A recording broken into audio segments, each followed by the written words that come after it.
Bom dia, boa tarde, boa noite, pessoal. Segundão, sejam bem-vindos a mais uma aula. Por hoje, ou por essa semana, ficaremos aí com fluxo de calor, que é a equação de Fourier, e introdução ao estudo dos gases, certo? Atentem-se aos detalhes, tomem nota de alguma observação quando eu chamar a atenção, porque algumas situações vão além desse material de trabalho, tá bom? Então vamos começar aqui, sem mais delongas, com relação ao fluxo de calor. Então, no início do ano, nós estudamos qual seria a diferença entre temperatura e calor, e estudamos também a respeito da forma de propagação de calor por condução.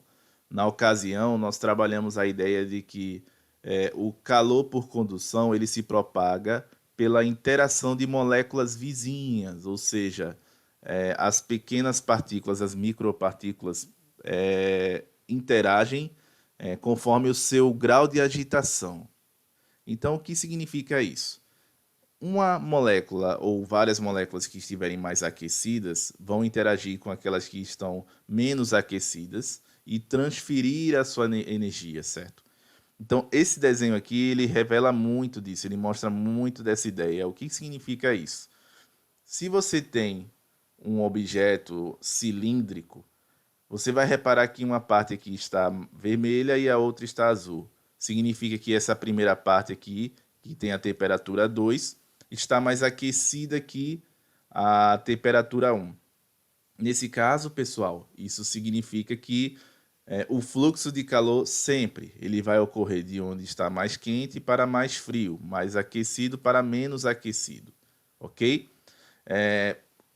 O que interfere também nesse fluxo de calor? É uma área de secção transversal, ou seja, uma área, um corte aqui nessa figura, certo? O calor ele flui por essa área, tá bom?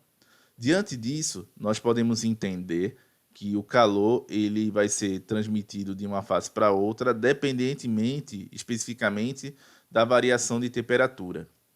Entretanto, existem outros parâmetros, como vocês podem ver na equação de Fourier. Preste atenção. Se você tem aqui um fluxo de calor, você vai notar que o que seria fluxo basicamente, certo? O fluxo é tudo que caminha, que flui por unidade de tempo. Então seria o calor por unidade de tempo, certo? Entretanto, a forma mais comum de você trabalhar essa fórmula é esse trecho aqui, né? Essa parte aqui. O K, ele significa constante de condutividade térmica, tá, pessoal? Então aí preste bastante atenção. Alguns materiais conduzem mais calor do que outros materiais, né?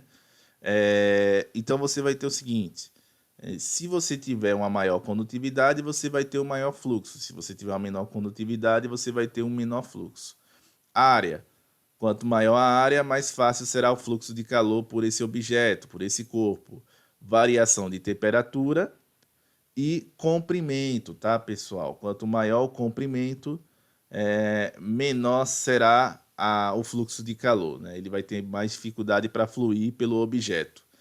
Então, essa fórmula daqui, ela serve para aplicação direta. Os problemas que vocês podem enfrentar podem utilizar algumas outras figuras geométricas que vocês podem ter em questões do Enem. Diga-se de passagem, esse assunto foi tema de uma questão do Enem do ano passado, então é importante que vocês tenham isso em mente, tá bom?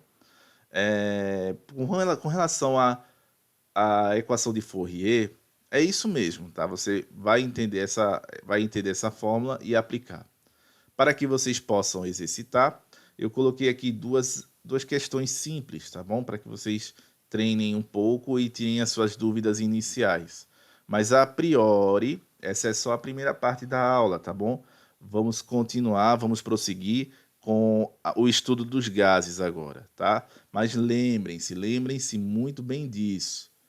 Anotem, tomem nota. O fluxo de calor vai ocorrer sempre da parte com maior temperatura para a menor temperatura, tudo bem? Vamos adiante então.